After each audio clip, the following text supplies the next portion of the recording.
স্বরবর্ণ না?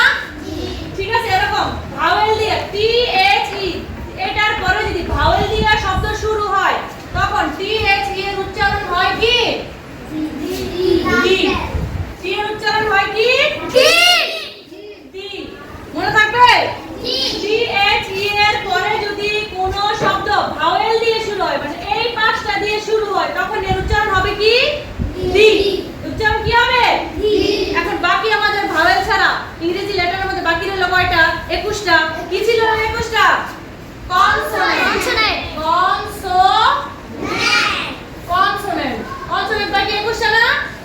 এখন ওই কনসোনেন্ট দিয়ে যা শুরু হবে টি এইচ ই দিয়ে, যেমন আমাদের বই শুরু হয়েছে কি? রিসাইট। বই কি শুরু হয়েছে? রিসাইট। রিসাইট। এই আর কি ভাওয়েল না কনসোনেন্ট? কনসোনেন্ট। আর কি ভাওয়েল না কনসোনেন্ট? কনসোনেন্ট।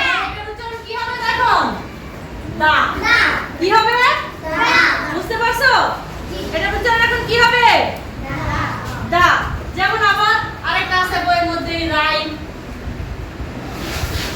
আর H Y M E, rhyme. এই আর কত কনসোনেন্ট? কনসোনেন্ট না? তাহলে এই পাঁচটা বাদে বাকি যতগুলো শব্দ আছে ওই শব্দ যদি দিয়ে এর পরে শুরু হয় তখন তার উচ্চারণ কি হবে? দা।